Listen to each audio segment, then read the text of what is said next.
कौन सुपरमैन बनना चाहता है? मोहन भागवत ने ऐसा क्या कहा? कांग्रेस को आया मजा। झारखंड के गुमला में आरएसएस चीफ ने कहा कि एक व्यक्ति पहले सुपरमैन बनना चाहता है, फिर देवता और फिर भगवान। इसकी कोई सीमा नहीं है।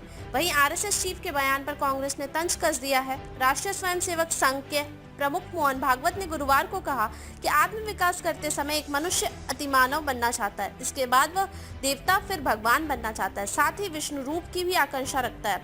लेकिन वहां से आगे भी कुछ है क्या, यह कोई नहीं जानता है। उन्होंने कहा कि कुछ लोगों में मनुष्य होने के बावजूद मानवीय गुणों का अभाव होता है। उन्हें सबसे पहले अपने अंदर इन गुणों को विकसित करना चाहिए। झारखंड के गुमला में गैर लाभकारी संगठन विकास भारती द्वारा आयोजित ग्राम स्तरीय कार्यकर्ता बैठक को संबोधित करते हुए भागवत ने कहा कि लोगों को मानव जाति के कल्याण के लिए अथक प्रयास करना चाहिए, क्योंकि विकास और मानव महत्वाकांक्षा का कोई अंत नहीं है। आरएसएस चीफ के बयान को लेकर कांग्रेस ने पीएम मोदी पर तंज कस दिया है।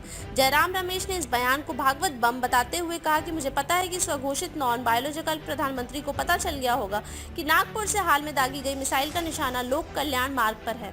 भागवत ने झारखंड के कार्यक्रम में कहा कि मानवीय गुणों को विकसित करने के बाद एक मनुष्य अलौकिक बनना चाहता है, सुपरमैन बनना चाहता है, लेकिन वह वहां रुकता नहीं है। इसके बाद उसे लगता है कि उसे देवता बनना चाहिए, लेकिन देवता कहते हैं कि हमसे तो बड़ा भगवान है, और फिर वह भगवान बनना चाहता है। भगवान कहते हैं कि वह तो विष्णु रूप है, तो वह विष्णु रूप बनना चाहता है। वहाँ भी कुछ है क्या रुकने की जगह, ये कोई नहीं जानता है। लेकिन विकास का कोई अंत नहीं है, बाहर का विकास भी और अंदर का विकास भी, यह निरंतर चलने वाली एक प्रक्रिया है। उन्होंने कहा कि मनुष्य को मानवता के लिए अथक परिश्रम करना चाहिए। साथ ही कहा कि एक कार्यकर्ता को अपने काम से कभी संतुष्ट नहीं होना चाहिए। भागवत ने कहा कि काम जारी रहना चाहिए, पर्यावरण, शिक्षा और स्वास्थ्य के क्षेत्रों में निरंतर कार्य करने का प्रयास करना चाहिए। इसका कोई अंत नहीं है। विभिन्न क्षेत्रों में निरंतर कार्य करना ही एकमात्र समाधान है। बदलते समय के साथ हमारे कपड़े तो बदल सकते हैं, लेकिन हमारा स्वभाव नहीं बदलेगा।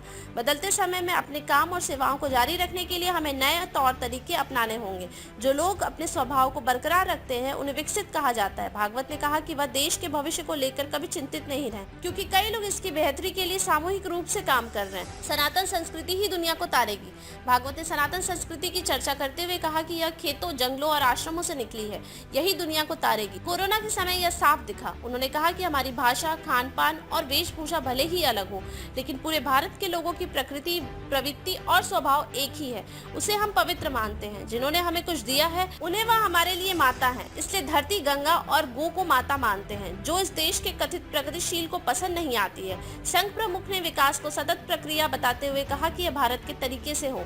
विकास का अंत नहीं है। देश में नए नए आयाम स्थापित करने की जरूरत है, मगर मूल्य स्वभाव बरकरार रहना चाहिए। आदिवासी समाज के विचार बदले जा रहे हैं। आदिवासी समाज के स्वभाव और उसकी विचारधारा को बदला जा रहा है। जिनके पास प्रभाव है वह जनजातीय समाज का अभाव दूर करने के नाम पर यह कर रहे हैं। देश के जनजातीय समाज का अपेक्षित विकास नहीं हुआ है, वे आज भी अभावों से घिरे हैं। वहाँ काम की जरूरत है।